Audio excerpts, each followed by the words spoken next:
The Y Curve with Phil Dobby and Roger Hearing. A campaign transformed. The Democrats are on a roll as the Chicago convention reaches its climax. Kamala Harris and Tim Walz are ahead in the polls, driving an optimism for November the party thought was gone. But outside the convention hall, the shouts of Gaza protesters are a reminder Democrats are far from united on policy. And the upcoming TV debates could test the ticket beyond anything it has known before.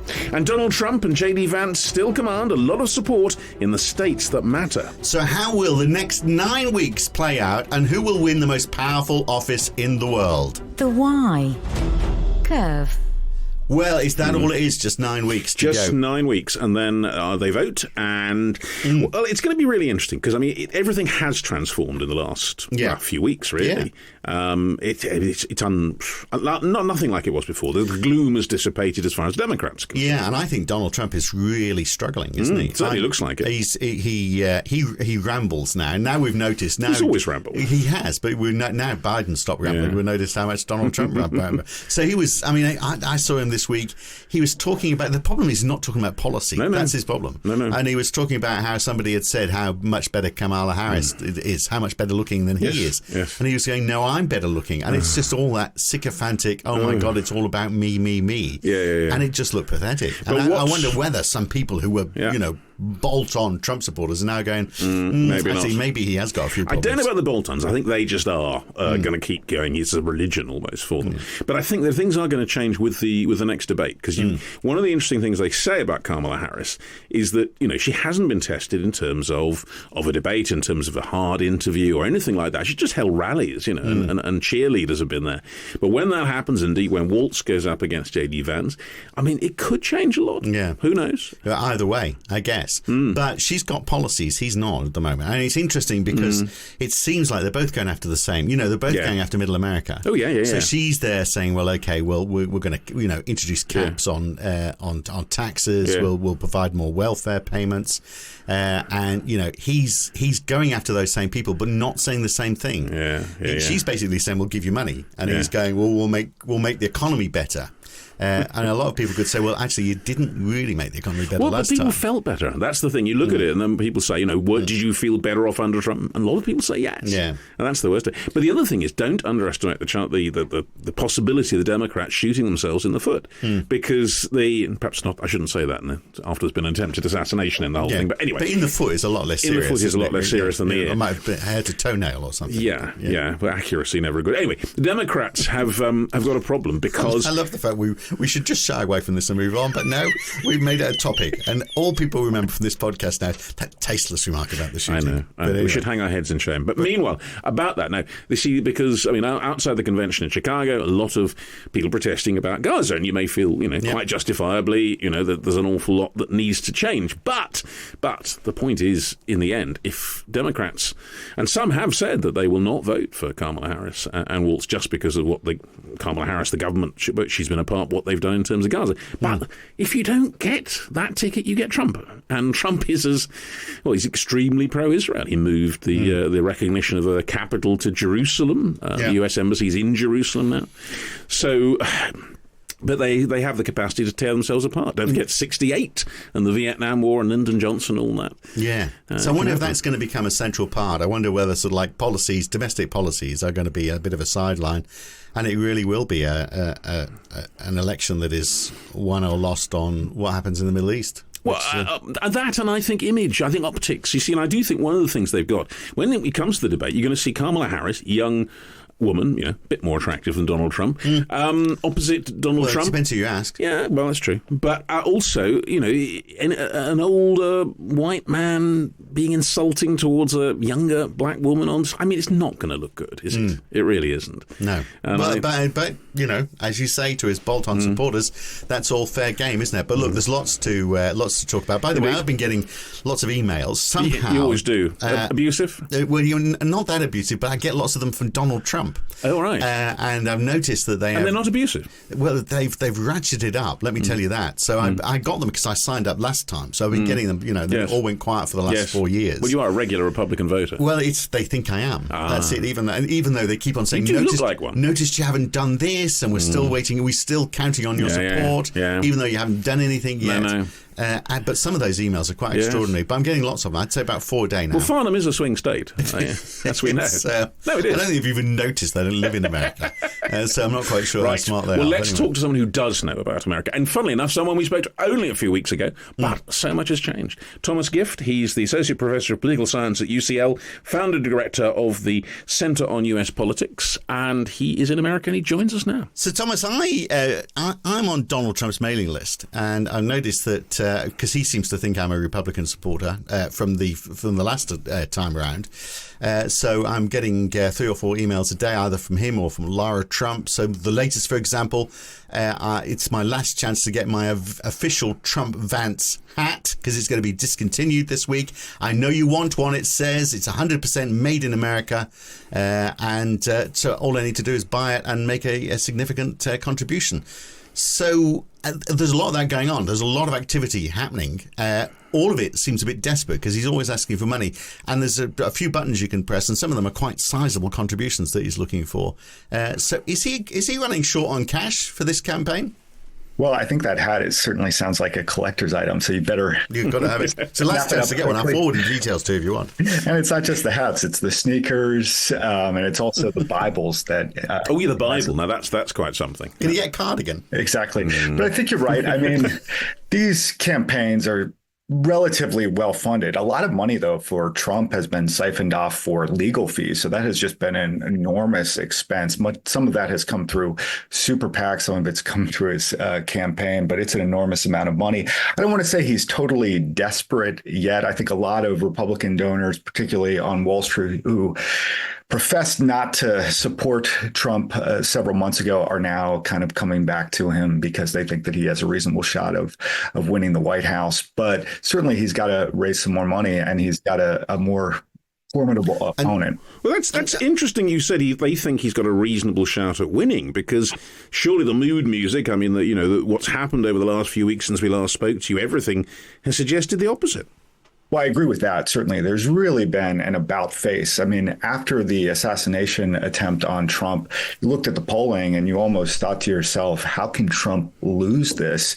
I think actually Trump thought that himself to a large extent. Many say that he probably regrets the choice of J.D. Vance as a vice president, but he did it during a period when he thought he could just select anybody and he was going to sort of parade to the win. But absolutely, I mean, since Joe Biden stepped aside, Kamala Harris consolidated all of her support very, very quickly from the Obamas, from the Clintons, from the Bidens themselves.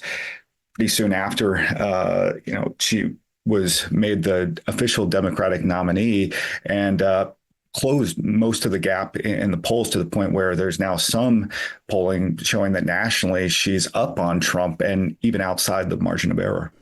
The reason why I mentioned the money is because I'm just wondering, in America, does money win? Is it all just going to be a fight for advertising? And whoever spends the most will ultimately be the winner. And actually, I've heard, Thomas, I don't know if it's true, that Kamala's got more money. It's a bigger war chest, in fact. Yeah, I mean, I'm in Pennsylvania right now, and it cannot turn on the television without seeing an ad for Donald Trump or Kamala Harris. So they are expending enormous sums of money, particularly in these battleground states. I mean, it is a little bit clear if money helps candidates win or candidates who are going to win attract money. That's always kind of difficult to disentangle. But Kamala Harris certainly is in probably a better position financially right now. I mean, there was just so much pent-up supply of dollars from donors who were reluctant to give funds to the Biden campaign. As soon as he dropped out, all of that kind of went into a slush fund for her. So she's looking pretty from that standpoint. Yeah. But what about Elon Musk? Is he, I mean, he's got deep pockets. I mean, obviously he bought, X for billions, and that hasn't worked out very well for him. Maybe he could spend his money more wisely, trying to change the world by getting Donald Trump as the world leader. Yeah, because Peter Thiel and there's loads of other Silicon Valley types who still seem to be Trumpite. Yeah, no, absolutely. Trump still has a lot of support, especially from some of these very deep-pocketed donors in the tech world. Some of them also support Democrats as well. But Elon Musk has kind of given him Trump his full-throated support in recent weeks. Why is that? Is that just self-interest because they think he's going to be light on regulation? I think some of it's self-interest. I think for someone like Musk, he said on Twitter that the assassination attempt and Trump pumping his fist and saying fight, fight, fight is when he decided to endorse Trump because he liked what it represented. I mean, it so much depends on, optics. I mean, that's really what it seems to be. But Thomas, I mean, let's just sort of project. We've got 9 weeks, by my calculation, 8 or 9 weeks to the vote. How do you see it playing out? We've got Kamala Harris effectively having a coronation, really, in Chicago. A lot of whooping, balloons coming from the ceiling, the whole shebang. Happy days are here again. What happens after that? How do you see the campaign playing out? I mean, I still have to say that I think that Donald Trump is the front runner. And the reason I say that's interesting. I think because Kamala Harris certainly has gotten a surge of support, but at the same time, she hasn't gotten a whole lot of scrutiny. She's been in more or less this honeymoon period. She hasn't had any press conference. She hasn't done any sit down interviews. Essentially, she hasn't had to answer any tough questions. And I think as soon as the Democratic National Convention is over, the media are really going to surround her. They've started to, express a little bit of consternation about the fact that she hasn't been as accessible as Trump. And once she starts getting into policy and Republicans get a better sense of how they're going to attack her, I could see her numbers slipping a bit. But even then, I wouldn't want to be in the position of making a prediction because it really does seem like a toss-up. So she does have, though, and this seems quite novel. I think as an approach, it could work. She's actually got policies. Because, so Donald Trump maybe could introduce some of those as well, rather than just deciding who's better looking, him or Kamala Harris. So, I mean, she's got, for example, a lot on price controls, the economic policies she announced this week. So capping prescription prices, giving help to first home buyers, trying to end grocery price gouging. She's wants to increase child tax benefits. So, I mean, there's a lot of that sort of helping the poor or helping, providing welfare for those who are most in need of it. So Donald Trump, of course, there's a bit light on policy right now, except for the fact I know his counter to that is going to be, well, I'm going to help all of those people because I'm going to help the economy grow without giving specific support directly to those groups. But I wonder whether, if you are in those groups, you might look and go, well, that's all right. I like the idea of growth, but bit of a handout now would be quite useful as well. Thanks. So, I mean, she could win on policy, couldn't she? I think that she could win on policy. And you're right. She has been a little bit more specific, especially in terms of what she would want to do for the economy. Of course, some of those proposals really got panned of late whenever she gave this big speech on price gouging. The Food Industry Association didn't like it at all, did they? Yeah. Well, yeah, absolutely. And a lot of economists came out and said that this is just bad policy. It would lead to shortages and it could actually exacerbate inflation. But Trump also has a number of different policies that I think would hurt the economy, including imposing 10% tariffs on virtually any imports, ratcheting up the trade war against China. So, just from an economic perspective, I think experts are sort of wary of what both Trump might do as well as what Harris would do. I will say that I think a lot of Harris's proposals would not pass Congress. I think that they would be dead on arrival, but she does feel the need to be a bit more concrete. Well, they are certainly a bit more what we'd call socialist, and not necessarily seen as a bad thing in Europe, but in the United States, well, obviously. Trump called them communist. Those words are interchangeable, aren't they? In America, I could see that would be a hard sell. And I suppose the thing is, all this is going to come under a lot of concentration. Probably the next date in the diary is September 11th, the actual debate. I mean, that's when I guess the host will introduce these subjects, if nothing else. Who's going to win that debate, do you think? Well, I don't know who's going to win that debate. I mean, so how's Kamala going to perform?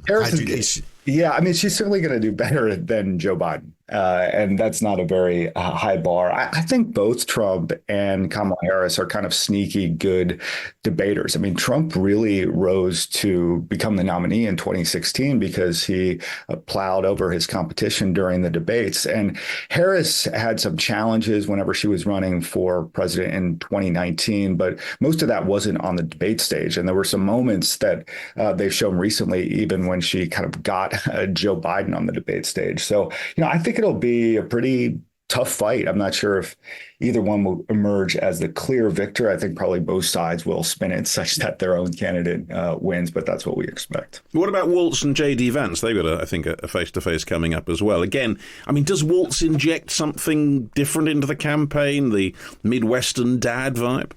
The last time we talked, I think I predicted that Josh Shapiro, the governor of Pennsylvania, was going to be the vice presidential nominee. Yeah, we won't hold that against you. I ended up being wrong on that. Right. How did that happen?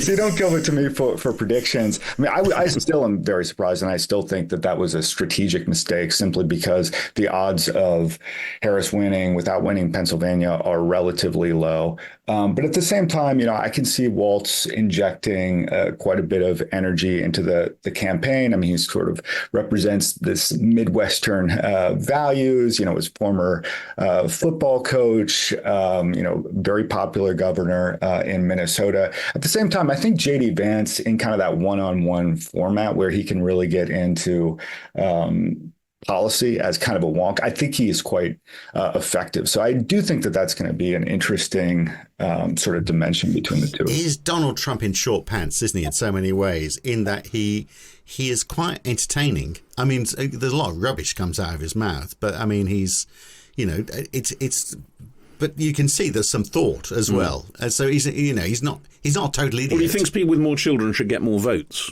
Yeah, an election. It's an interesting one. Well, there are. You see, there's a policy area to try and get people to populate America so that you get more Americans and less migrants and give them more votes. Yeah, why not? I mean, you can see his rationale. Crazy idea, but you can see the rationale. Yeah, and lots of people would say, "Well, that makes sense." Yeah, I don't think so. Well, I don't know. I mean, it's I don't want to get into discussions of childless cat ladies as well. Very unwise, definitely unwise. I mean, Vance, he's a smart guy. I mean, I definitely think he knows his stuff. I mean, at the same time, whenever he came out as senator of Ohio, he underperformed other statewide Republicans. So I'm not sure if he's necessarily the most popular, but I do think that he can be effective whenever he's talking substantive policy, except maybe when he gets off track with issues. Do we know what Trump's policies are? I mean, and will there be any other than making America great again, or is that enough? Yeah, that's got to be enough, right? I mean, that seems to be all that Donald Trump represents. I think probably if you want to know what Donald Trump will do in 4 years, it's best to just look at what he did in his first 4 years. And a lot of it was, ostensibly uprooting the deep state. He said that he's going to go on a retribution tour. None of that has a whole lot to do with policy. I think whenever it comes to foreign policy, obviously he's going to pursue his America First foreign policy, which is kind of a sort of belligerent isolationism that's skeptical of multilateral organizations, skeptical of treaties. I do think that he will ratchet up the trade war with China even more. Domestically, we're probably talking tax cuts, particularly for corporations. I mean, if Trump happens to nominate another judge, it's going to be one, of course, who's very conservative and in line with the ones that. Well, that's the thing interesting about putting in place people, because, of course, there's the Agenda 25, Project 25, whatever it was called. I mean, I don't know how seriously people take that. Trump sort of denied it. This is a sort of blueprint for effectively changing the personnel in large parts of the U.S. government to people more favorable to Trump. Yeah, exactly. I mean, I do think that that's going to be tough to take on practically, simply because there are a lot of protections guaranteed for these workers. But it is one part of Project 2025 that he has kind of latched onto. I mean, he's called some elements of Project 2025 abysmal. Others he's been a little bit more favorable to. I will say that, Project 2025 outlines a number of fairly extreme right-wing policies. And I don't think Trump actually is that ideological per se. I don't think that he's someone who's going to come in and just kind of implement right-wing policy after right-wing policy. I think he just likes the power, and he wants to get back at his political enemies. Well, economically speaking, he's not that right-wing, is he really? And I just wonder how often economics is mentioned, or finance is mentioned during the campaign, because we had the Committee for a Responsible Federal Budget saying that Kamala Harris's budget proposals would increase the government deficit 1.7 trillion to maybe 2 trillion over the next decade. But then, I mean, Donald Trump's not released any policies, but he did say he wants to get rid of taxes on social security benefits. That's one thing he has said. That alone would probably cost about 2 trillion over the next decade as well. So there doesn't seem to be any care really too much about keeping budgets under control. But maybe that doesn't matter if the economy is growing in the way that potentially could be. I mean, if you've got... The point from the Committee for Responsible Federal Budget says, this could all be inflationary, because all of this means the government is going to be spending more money. That's more money put into the economy, and then that has an inflationary impact. But then, if you impose tariffs on imports, I mean, America and the rest of the world has done quite well over the last decade in keeping inflation down, because we've imported deflation from low-price goods from China. You get rid of that, and then welcome back inflation in a big way. So, I mean, I would have thought Kamala Harris would be there. If she was smart, she'd be there saying, if we put tariffs, 50% or 100% tariffs on Chinese goods, and we can't produce them as cost effectively at home, which we can't, then we've got inflation back again as well. So, that's certainly a reasonable line of attack. It's a little bit difficult, I think, for national politicians not to take a tough line on China right now. But you're right. I mean, most of these policies are very inflationary.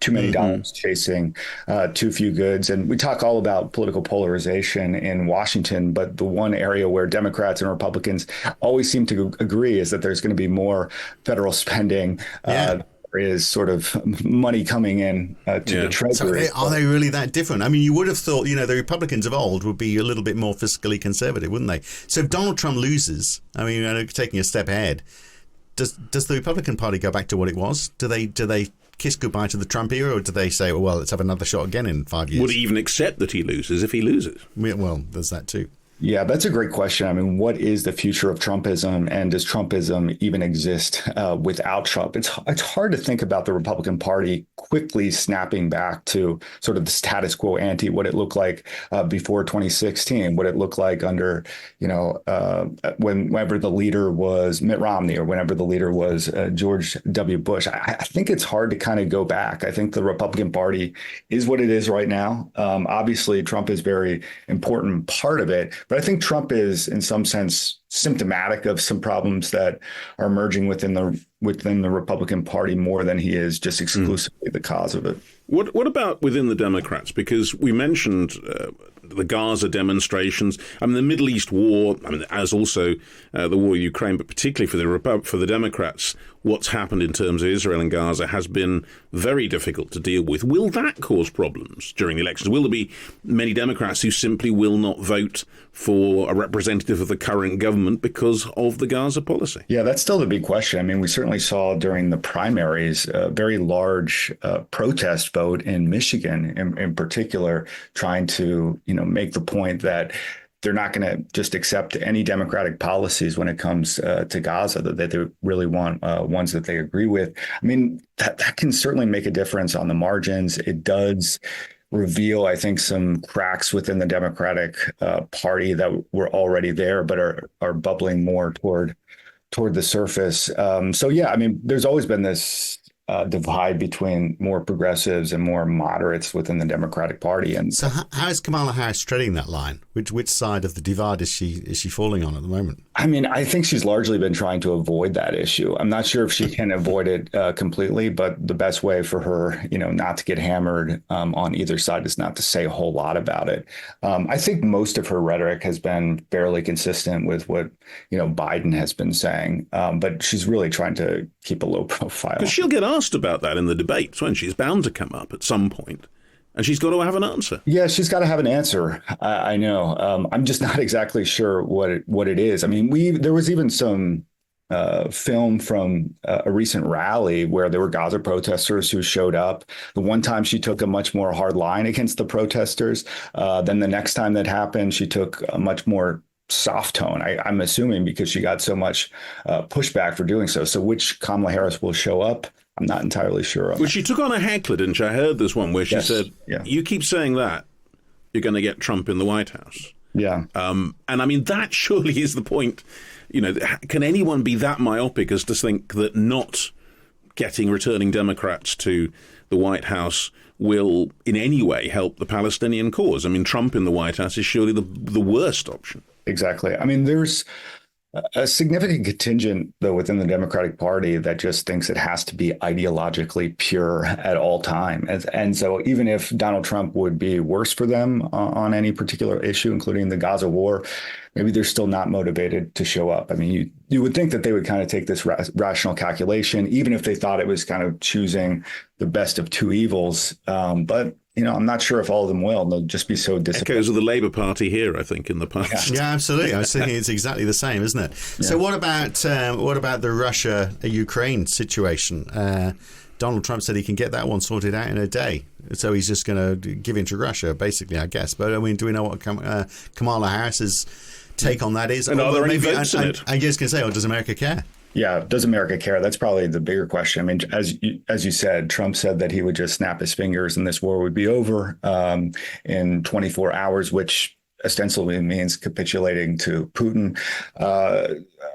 Kamala Harris really has tried to toe the Biden line, I think, on Ukraine. And I think that she has a real opportunity there to keep this NATO alliance intact and to give Ukraine what it needs to defend itself and win the war. But increasingly, when you look at the polls, Americans are just not interested in supporting this war. That's true within the Republican electorate.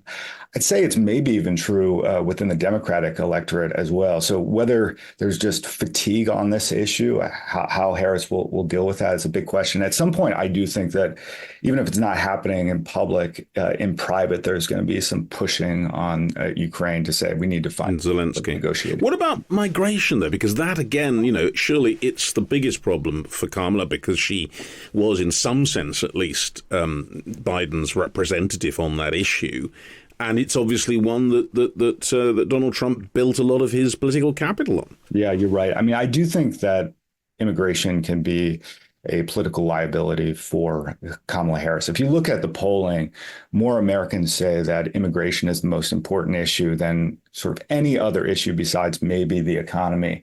And she was in charge as vice president of addressing the quote unquote root causes of this issue. And Republicans are certainly framing that as a hugely unsuccessful endeavor. I mean, Trump during his first term emphasized building the wall. He's really leaned into some xenophobic language and anti-immigration language that plays very well with the political base. I do think, though, just in terms of sheer politics, that's probably a winning issue for Trump, which is great. And the problem is, well, of course, with a lot of migrants, of course, they come from very big families. You get a very big family coming in. Just think how many votes they're going to get because they've got so many children. That could be if they get the vote. If they get the vote, yeah, exactly. Mm. So, do Americans feel better off? After Trump, did they feel as though things were heading the right way for them? I mean, I guess to Donald Trump's benefit, we had COVID, so it's difficult to tell, wasn't it? Actually how well everyone went off was a little bit obfuscated by the fact that we had a global pandemic. But do you think people felt as though things were, the Trump supporters anyway, but the population at large, that things were heading in the right direction under his first term? Because jobs are good. I mean, the number of jobs available in the US is at historic proportions. I mean, people aren't finding it hard to get work. Yeah, there's just so much disagreement over whether the economy is heading in the right direction right now. I mean, if you just look at the polls, over 50% of voters think that the economy and America more generally is heading in the wrong direction. Of course, though, there are huge partisan splits. And so it's Republicans who thought they were better off 4 years ago. It's Democrats now who think that they are better off now. It's really difficult to resolve some of these jobs issues. You're right, because of the pandemic. So Biden has presided over record increases in jobs, but it's hard to sort of say that that's a fair comparison, given that all of these. So many were lost. Exactly. Yeah, because of the pandemic. But I mean, if you look at just generally, I mean, if people are saying we're heading in the wrong direction, I mean, I wonder what they are looking at, because unemployment is low. Inflation is coming down faster than just about anywhere in the world. Interest rates cuts around the corner. Yeah, exactly. They're going to get 3 interest rate cuts, possibly 4, maybe 1% of cuts before the end of the year, with more next year, probably down to 3% by the middle of next year. So I mean, all of that is looking pretty good. So I wonder, in what way is the economy heading in the wrong direction? Or are they just saying the economy is heading in the wrong direction because we've got too many migrants? So is that the answer to every question? I mean, if you watch Fox News, you would think that we're in the midst of a recession right now. So some of it is just political messaging by partisan media. And I think there is sort of a legitimate gripe that lots of Americans have, which is that even if inflation has cooled, and it certainly has, it's been, considerable, prices are still up 30-40% relative to the pre-pandemic level. So they're not going back. Of course, wages have increased, not across the entirety of the income distribution, but they have increased. But I think really it's just about sort of what news people are consuming. It has a huge effect on their mood. Well, let's take that, because that's an interesting point of what people consume. And the sort of classic caricatured, probably wrong picture of a Fox News watcher is, an older guy, white, in his vest, sitting inside, not doing anything. Yeah, I mean, it's almost like GB News here. But, I mean, is this... So that is exactly how Roger is dressed here, by the way. Of course. In his vest. Of course. Yeah. 6-pack of beer. I'm dressed in a suit. Anyway, but is this an age election, Thomas? Because, when you think about what happened, obviously to do with, Biden stepping down, that was an age thing. When you look at Kamala Harris and Walz, they're both... late 50s, early 60s. And you look at Trump, who is not quite as old as Biden, but not far off. And perhaps the core voters on each side. Is that what this is all about, do you think? It could be. I mean, certainly Americans were clamoring for something different. And we have the so-called double haters who didn't want Joe Biden or Donald Trump to be elected. Now that's changed. The percentage of double haters as a fraction of the electorate has dwindled considerably. I think Americans were just looking for a change. They're looking for generational change. They want something fresh. They want something new. They want something, dynamic. And to a large extent, I think we can, attribute Kamala Harris's rise in the polls over the last couple of weeks to that, because it's hard to know what else to attribute it to. I mean, if you just looked at her polling numbers while she was vice president, they were historically low. They hadn't been that low for the first term of the president since Dan Quayle. And now the Democratic Party seems completely enamored with her. And so I think some of it is just they want to change, just not satisfied with the status quo, want to change. And Kamala Harris gives that. And particularly in the contrast, it really is someone new, someone fresh relative to Trump, who now kind of looks. But in your heart of hearts, you don't think that's going to be enough, do you? I don't. I mean, as I said before, I would not want to make a bet on the election right now, and as I suggest, given you got it wrong last time, I'm not making predictions. Yeah. So look, there are. Here's another compelling email. I need to know: are you still voting for me after the deep state kicked Joe out of the election and replaced him with the dangerously liberal Kamala? I'm sick of listening to vicious lies from the fake news media, obviously block capital letters. I want to hear from true Trump patriots like you. So you got that wrong. Yeah, no, so the day is over. Before the day is over, I'm asking my strongest supporters to fill out the sample Trump ballot. So that's presumably a ballot that will show that 100% of Trump supporters support Trump.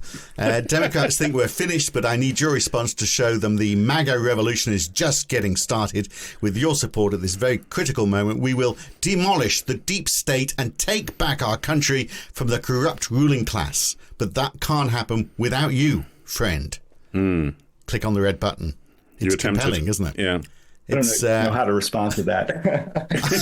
You click on the red button. It's easy and take the poll. Yeah, so is America ready for someone who's not white and not a man? Can that happen? I mean, I think that it can happen. Remember, Barack Obama was elected in 2008, and also Hillary Clinton received the majority of the popular vote in 2016. So I think it definitely can happen. I think Americans are ready for it. There's certainly a craving among sections of the electorate for diversity, and particularly for that to be represented at the political top. So it's certainly not the case that Kamala Harris can't win. It is notable, though, that she's framing herself as the underdog candidate. I mean, she's used that phrase multiple times just in the last few days. So and I think that's because it's easier to run this kind of insurgent campaign to the extent that you could say I'm a Washington outsider, despite the fact that she's been inside Washington for the last 4 years. But basically, someone that hasn't held power herself, as opposed to Trump. Well, Trump wanted to drain the swamp, but basically he was the swamp. So that was an irony in and of itself. But you still think in your heart of hearts, essentially, what is it that's going to stop her winning then? Just the fact that she can't respond in policy terms, or she's not good at interviews? I mean, what is it? It sounds like you're saying it all rests on the debates. Irrespective of how many millions are spent in slick advertising messages, it all rests on the debate. Or interviews. Is that fair to say? Or interviews, yeah. Yeah, I mean, it's hard to know. I mean, this is just kind of a gut instinct feeling that I have. Maybe it's because I'm in central Pennsylvania here and all I see are Trump flags in a county that's about 70% Republican. So that could certainly be coloring my judgment. I do think that 2024 is going to be a referendum on Trump. Almost exclusively. It's like, do Americans want 4 more years of Trump or do they not? But I just think that he has such a strong base of support that is going to come out for him. I do think that despite the fact that the economy has improved considerably in terms of some of the metrics we talked about, there's still a very large subsection of the population that feels that they are being left behind. And I think no one taps into that disillusionment better than Donald Trump. But again, it's interesting, isn't it? Because the UK approach to that would be to say, we'll create more welfare for you. If you're being left behind, we'll put money at that issue. Whereas in America, that doesn't seem to be the issue. So one final question, then. We might have asked you this before, but I know it's in everyone's mind. If Trump loses, does America burn? Yeah, I think that is something that we need to be really concerned about. This is going to be a close election. And, I think it's entirely plausible that if Trump loses or, loses by a little or a lot, he's going to say this election was rigged. How do we know that? Because that's what he did in 2020. And we know that his supporters, or at least a large section of his supporters, are going to believe him. I still think, despite all of the strains and tests of democracy that we have seen, particularly around January 6th, that American institutions are strong, they're resilient, and they can deal with this kind of challenge. But even a relatively small fraction of people who think they're going to either take up arms or some way, challenge the ruling elite, that can be a real problem. So there definitely needs to be vigilance here heading into the election. Yeah. Right. Thomas, if we talk to you again in the near future, can you just head to California or somewhere, just so somewhere there's not quite so many Republican flags, just so we can get perhaps a bit more of a balance. Fair and balanced. Yeah, we'll be more fair. Thomas, thank you so much for being with us again. And we won't hold you to any of your predictions, but we may come back and ask you what happened. Delighted to. Thanks very much. Good talk, Thomas. Thanks. Of course, it actually really doesn't matter who's in charge of running the government, because we all know it's all run by central banks anyway. Indeed, and they're running the economy. So that's and they are all meeting at the moment. Yes. At Jackson Hole. Yes, Wyoming. The Jackson Hole Symposium. Yes. Which is where they all get together and they talk central bank stuff. It's sort of like the glamour week for the central bank industry. All posh it's frocks. The deep state. The deep state meeting. Yes, it's the conspiracy, the international closed doors, talking about the Illuminati, probably. Yeah, probably. Yes. So how are they going to solve the world's problems? Or are they? Yeah, or do they actually have any impact whatsoever? Well, we have debated this before, but now we have more evidence that essentially things like interest rates, things like, how you deal with inflation, seem almost beyond their control. There's Kamala Harris saying, one thing that even though, the observation was made, lots of economists don't agree with this, I'd say you can find almost as many economists that do agree that actually inflation is, part of it is margins being pushed up by businesses because they've had the opportunity to do that.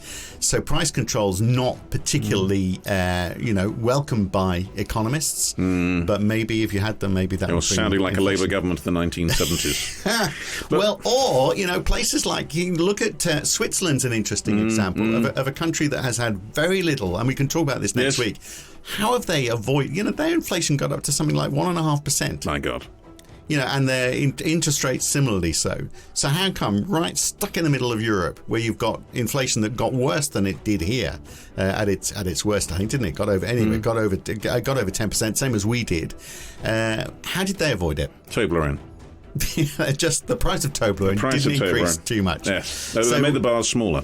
But they also had hefty tariffs, which they got rid of, interestingly, at the beginning of this year. So the tariffs disappeared. So that might have had a... Well, here you are. You're getting a taster of next week's debate while we find someone who knows about central bankers and discuss whether or not they know what the hell they're doing. Yes, and, have they got inflation fixed by the process that they're following at the moment? And what will come out of this little get-together they've got, the deep state get-together in the middle of Wyoming.